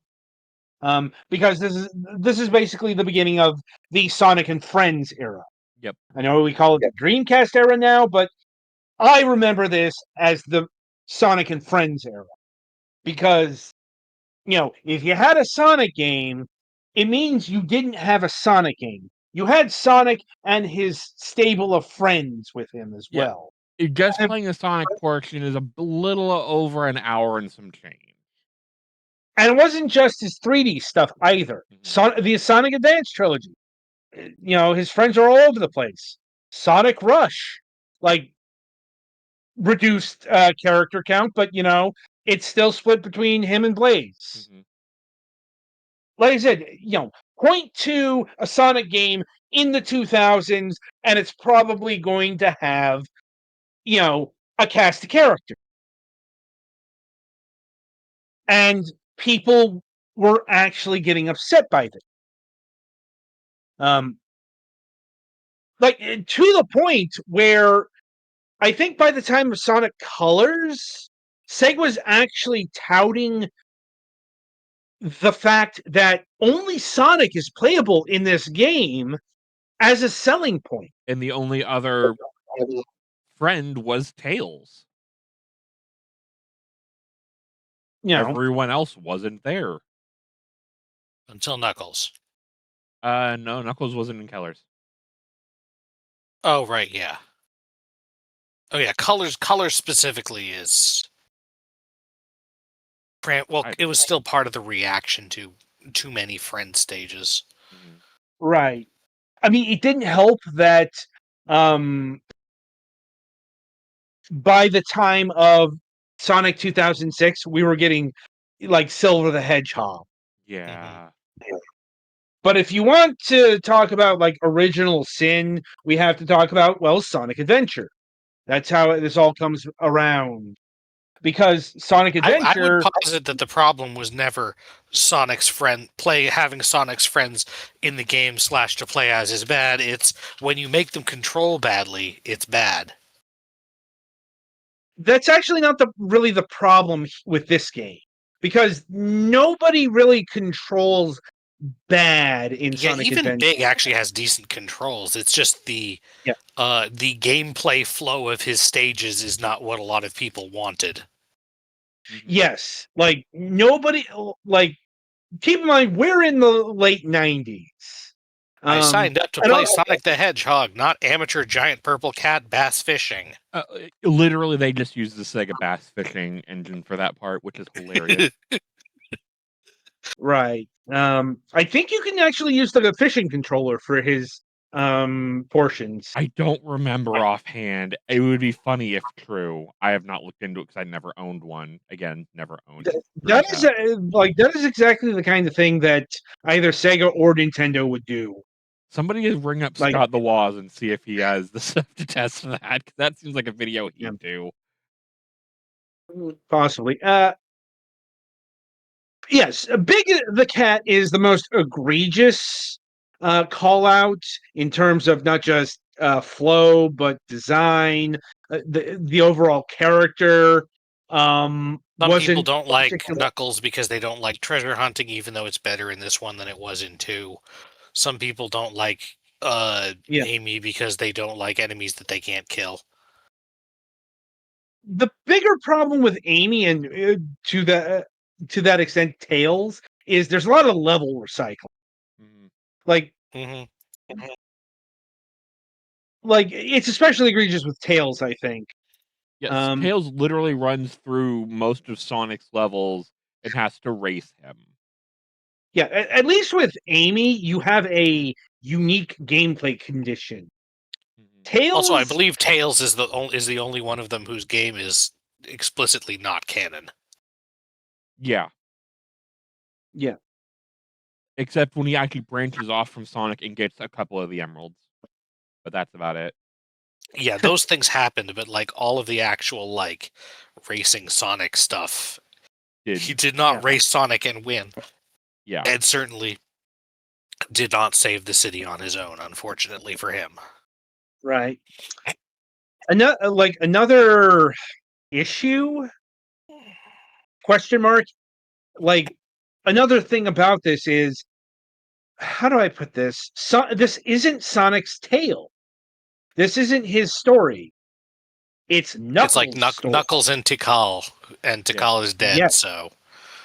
Well, this is actually the culmination of the Master Emerald Angel Island Echidna art that they've been doing since the end of Sonic 2. 3, yes. Well, like the echidnas and stuff actually started existing 3. Yeah. And this is where it really culminates in terms of the mainline game. Yes, that fucking Sonic RPG exists. Nobody wants it. Like, plus there are legal issues around that. Thank you, Ken Pender. Yeah. Like, so, the Tikal story here is really the main thrust on the Mhm. hero side. And that's all connected to Knuckles. Like, Sonic is just doing Sonic things. Yeah, he was literally. This is actually a fairly common thing with Sonic in games where there are multiple things. He rarely has, like, the deepest story reasons to get involved with the thing, because all Sonic requires to get involved in a Sonic game is for someone to say, oh, people in trouble, or, oh, Eggman doing a thing over that way, and he will run over there and help the people and or punch the robots. Literally, I mean, Sonic was just chilling poolside when Tails crashed and started the chain of events. yeah, it's because I don't know if this is a controversial statement, but I'm gonna say plant this flag. Sonic is John Cena. Like, I hate you're right. you know, yeah, he like, yeah, he's like right down to the marketable attitude. Although that was toned down with John Cena, it's a whole thing. But Sonic is the mega baby face. He is the one who doesn't really need a lot of motivation to fight Dr. Eggman and his various plans. Mhm. Right. You know, um, and there's just not a lot to Sonic. He is like Mario in that regard. Like, if you want the interesting characters, look at anyone but Sonic. Yeah. Because um not it's not just Knuckles, he's the main thrust, but also we have Amy Rose. Like, Amy Mhm. Rose has been around, but this is really her elevation to the main event. Mhm. Right down to getting repackaged Amy's for just some reason. there to give Omega's story a payoff, really. Right, but I'm talking more about her character design. Mm. Because this is the debut of her modern day character design. With the bob Before, instead of the hedgehog spikes. Right. And her right? let's call it stalker-ish tendencies on full display. Yes, this is also the beginning of Stalker Amy. Like, she was Which kind of a stalker in the comics, but she was just a little it more of a clingy in Sonic CD, not as much as this would be a felony in real life. Yeah, and it's still not as bad as like the time of Sonic Heroes, where she's openly declaring that she's going to marry Sonic, Yeah. whether he likes it or Yeah, not. again, this Like, would be a felony in real life levels of bullshit. yeah, and yeah, thankfully they pulled away from that. Yeah, Like, this is very much a yeah, hard break because of modern, modern societal yes, change. um, and yeah, we also have E102 Gamma. Yes, Gamma. Um, I keep getting Who those is two mixed probably up, the but other most important character. yes. yes, And the only one um, who never really... Okay, he did show up again, but, like, none of those are fully canonly the same I was about to guy. say, canonically, Gamma's body is dead. Just the flicky that was housing it survived. Yeah, yeah, and then in one of the battle games, and I think one of the, like, party games or some shit, like, Gamma is back, but he has been just rebuilt and reprogrammed with a, like, fucking normal power source of some sort. Mhm. also we've had tributes to Gamma because he was, he was actually, I think, a surprisingly popular character. But like, I would say, like, well, you gave him actual depth and pathos, Mhm. which Mhm. is a bit unusual for a Sonic character, but there it is. And he actually he had has a an full emotion. and complete character arc. Yeah. So it's not surprising that he's actually more beloved than the stupid cat who lost his frog. Yeah. Who was literally just there because fucking Sega Bass Fishing sold well. And you could just reuse Ironically, the engine. Big the Cat is also somewhat important in that the frog he's looking for has one of the Chaos Emeralds that everyone is looking for. Otherwise, not so much.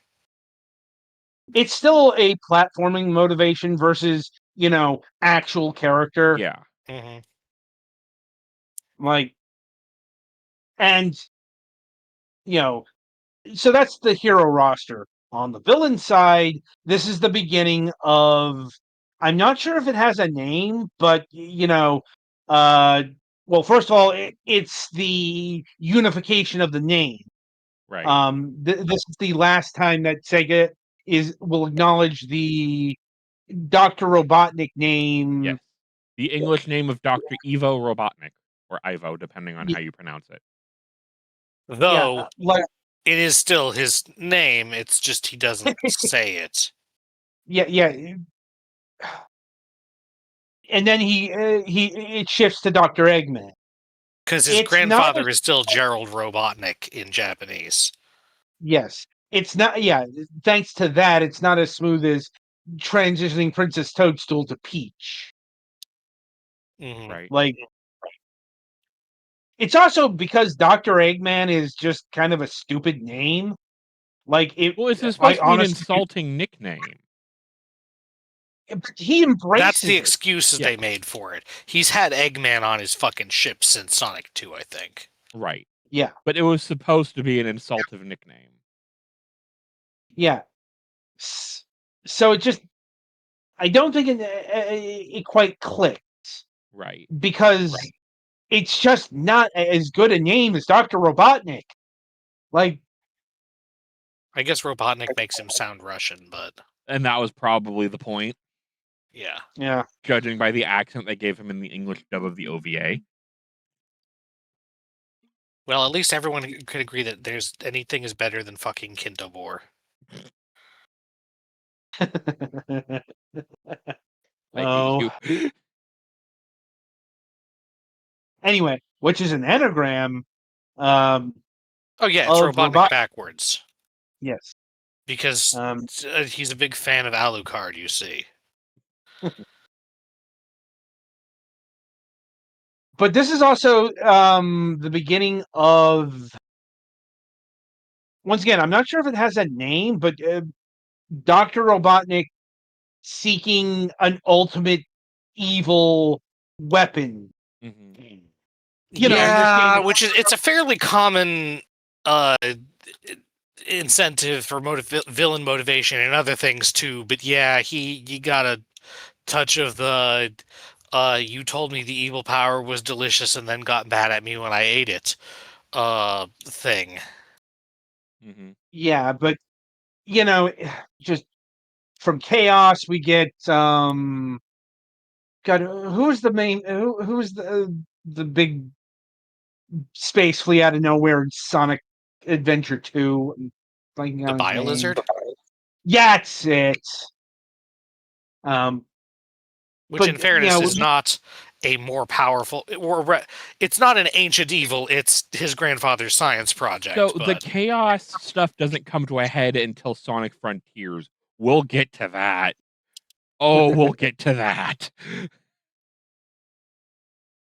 I'm sure we will. But you get my point here. It's just this is when we really get the agent of pure evil or magical power. Yeah. Which I've never particularly liked because it goes against, Dr. Eggman, scientist, robotics. Why hey, is he bothered? archaeologists are still scientists, and they're always doing that shit.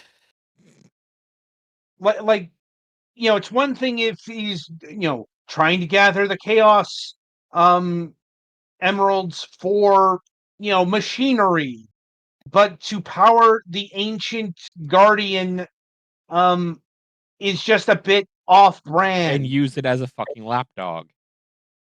Yeah, like so it was always a weird fit. Like it's not egregious, but I will give credit to Chaos for having more personality than some of the others. Well, At least, if only because of his association with the Chow, which are cute. Yeah. Yes. Like, well, it's better than Mephiles. Mephiles the dork? Yes. I hate that, but yes. Or Dark Gaia. Yeah, that's another one that I'm like, what the fuck, guys? There were just way, way too many of these. See, the problem with the Sonic canon in this era is there was nothing unified. There was nothing unified until for every new Frontiers game they and just Ian Flynn got started involved. from scratch with their own new, like, oh, that's the evil thing we're working with today. They went sitcom style. Everything resets to 0 at the end. Yeah. And that's eventually how we got the Deadly Six. Now, which stop trying to make the Zeddy happen. In fairness, it's only Zaz that they've tried to make happen multiple times. Zavik, yes. Sorry. I One of won't them. say Zaz isn't one of them because I can't say for sure. It's Zavik. They keep putting him in. No, I know Zavik is the one, but that doesn't mean there isn't one of the other ones isn't named Zaz. There is, You think but the purple one, I believe. You'd think they would have gone with the girl just because she was the girl and the Sonic fandom. Look, there are a lot of sins in that direction. I'm aware. I've seen them. I wish to bleach my eyes for them. Thankfully, rejection of the Deadly Six is something that they can credit to their account. It's rare, but it's there. Also, the rejection of the original movie model, but yeah. Anyway, yeah. So this is this is the introduction of that whole headache. On the reverse side, probably the most beloved feature out of this, the Chow Garden. Yep, the A-Life system. The one that people keep. That's certainly the one that people keep calling to be brought back. I'll be honest. I never bothered with it. I had fun with it in that I could play with my Chow on my GBA. So, like, at school, I could mess around with my Chow during recess or whatever, plug it into my GameCube, and he would show up there. Yeah, I suppose that is a thing. This Dreamcast VMU was a lot lamer. Because for those of you who didn't know, the original 2 Sonic GBA titles had an option where you could plug in with the Game Boy Link cable and pull your Chow over to your copy of Sonic Advance 1 or 2, and they would just be there. Which was an attempt to imitate the way that VMUs worked, but the VMUs were like, their control scheme was limited to Game Boy, and their display was limited to, like, large Tamagotchi. Also, if the battery died, you lost your Chow. Well, yeah, but you don't want that to... Yes, it was probably not an amazing idea to put all that extra shit in your memory card. But, you know, it was still an experimental era for video games. And something that would kind of live on in the GameCube era with the whole GameCube Link to GBA thing, which yeah, but at least that's linking to a separate thing that Yeah. works on its own and not like, I hope you don't run out of batteries in your entire memory card.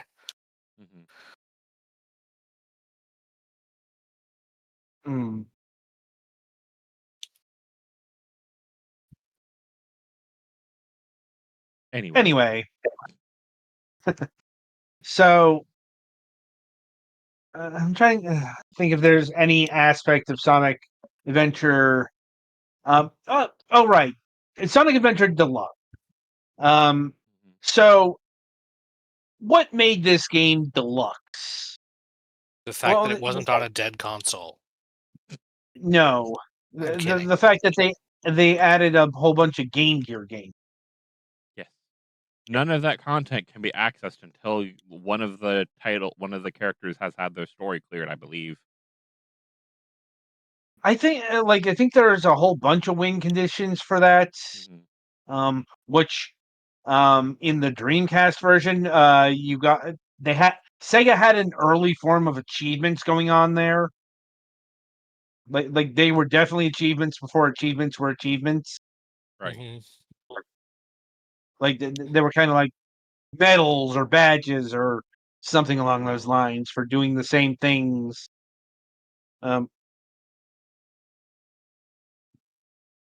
Honestly, I think this conversation is losing steam, so I will wrap up here. Mm-hmm. But yeah, Sonic Adventure, in terms of fulfilling its mission statement, it did about as well as I think it could do. Yes. It unfortunately did not save the Dreamcast, but because it did okay. Yeah, because once again, I don't think there was any real saving of the Dreamcast. There was no one game that could save the Dreamcast. There were probably things that Sega could have done better, like maybe not investing a whole bunch of money into games that sold like shit. Or desperately Shenmue. trying to push it out before the end of the 90s. But and external factors. I honestly don't think that Sony was the biggest external factor that doomed the Sega Dreamcast. Mm-hmm. The existence of the PlayStation didn't help, but they were having problems. I would say the PlayStation 2 was the second biggest. Mm-hmm. Because look, the hype of the PlayStation 2 is something I have never seen before. And we may never see again to that scale. Yeah, it sold 10 million units in its first year. Right. Like that kind of thing. But no, the actual bigger problem Sega faced was the kinds of games it was putting out. And I'm not talking so much about the quirky stuff, but Sega was still known as the arcade juggernaut. Mm-hmm. They were still known as, something, the company that was ruling the arcade route. The problem is tastes were changing. Right. It's about the late 90s to early 2000s when the culmination of a lot of factors finally hit the fan. That is to say that the promise that Nintendo initially gave us back in the 80s is fully formed. Okay, arcade games, high score. You play them for a couple minutes, maybe an hour at most. Versus console games, they're longer. They have deeper experiences. That continues along through the 80s, through the 90s, and we hit Dreamcast era. What do we get with the Dreamcast? We finally achieved the dream of arcade ports. In fact, we are getting better than arcade ports. Yeah. The What is the Sega problem? Naomi was based off of Dreamcast hardware. Yes. Not and we the had other way around. Well, and even before that, we had Namco doing arcade boards out of PlayStation hardware. Mm-hmm. The point is, the dream of arcade perfection finally reaches critical mass in the 90s, especially with the Dreamcast. The problem is arcade gameplay is really, really shallow. Mm-hmm. I know we talk about, the short game and that stuff these days, but once again, it's where you're building for things. Arcade, you're meant to get 3 minutes in order to get people off of the machine Right. so it can make more quarter. Versus, 60, 70, 80, $90 game, whatever. The thinking, which is something that continues to this day, this game has got to last a long time. Yeah. You need to basically, for like a full price game, you need to at least get 10 to 20 hours out of it for most people to consider it worth it. So the long and short of it is Sega is the masters of a gameplay style that is antiquated.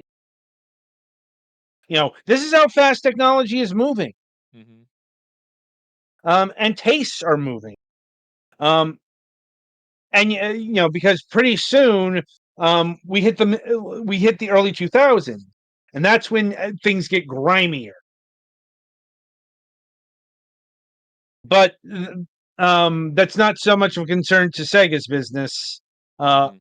or a different story. My point is, Sega's putting out the likes of Crazy Taxi, Samba de Amigo, 18 Wheeler, American Trucker. Anyone else remember this? Vaguely. My point is, they are porting arcade games. They are highlighting arcade games. And what is Sony got? What has Nintendo got? They've got Crash Bandicoot, Super Mario 64, Ocarina of Time, Resident um, Evil. Metal Gear Solid. We're coming up on like Halo, Grand Theft Auto 3. Just longer and longer and longer gameplay experiences that will define the home, that define the PC, Mm-hmm. because PC gameplay is going to be introduced soon via Microsoft. And there's actually a connection here because Microsoft actually gets its first toes into the console market via the Dreamcast. Yep. Windows CE. Yep. That's partly why a lot of Dreamcast you could easily put pirated games on, but that is a tale for another day. It's also because the GD-ROM doesn't have copy protection and Sony undercuts it. Oh no, that's the fucked up thing. The pure GD-ROM did. The problem was the fucking karaoke thing that bridged off of the Windows CE. But again, that's a story for another time, friends. True. Anyway, so, but this is also why Sonic is able to transition into the third dimension. Yes, he's got his problems transitioning. They have been well covered. But here's the thing to remember: the adventure games are still really beloved. Mm-hmm. Maybe not by those who got their start in the 16-bit era, but Yeah. if you get somebody who is raised off of the adventure games, they love them. There is a reason why there is, like, between the classic era and this era, there is a hard line in the sand because this was such a hard shift in the gameplay style. Yeah. It's like, I'm not going to deny that Sonic didn't have an awkward transition to 3D, but he didn't smack up against the polygon ceiling too much. Mm-hmm. And I do mean that literally, because sometimes he would actually do that in the games.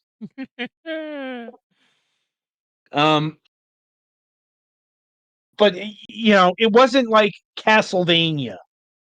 just a game franchise that utterly failed It got to beaten to death with the polygon count. and the prospect of using a whip in 3 dimensions. Right. Or Kirby, who was just too afraid to do the 3rd dimension until very recently. Sonic's bad 3D games really don't hit until the mid 2000s. Now, there is some contention of where the dark age really starts. Some pin it on Shadow the Hedgehog. I say it starts with Sonic Hero. I actually liked Heroes, but we'll be hashing that one out in the next one of these. Another time, because I think it is about time we wrap this up. So that means it is time for the week ahead rundown. Once again, MSP is on break.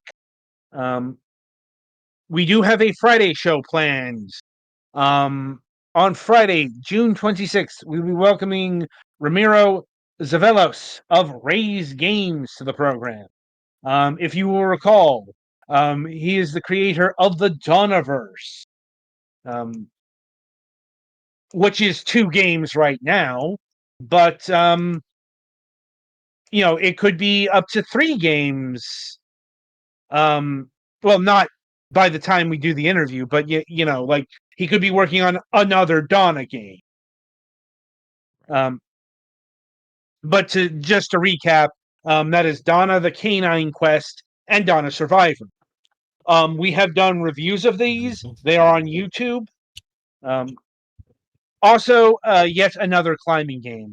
I still want to ask about, okay, there are that many climbing games of prominence? Yes. Or is this a comedic thing? It could also be like just jab at getting over it or something like that. Yeah. We'll find Anyway, out more on Friday. that yeah. Indeed. Anyway, and yes. Coming up on the Sunday reviews, we'll be having reviews of Blades, Bows, and Magic. Koloblow, Sickness Simulator. Scythe Warrior 3 and Frostland. So until next time, I shall wish you good gaming.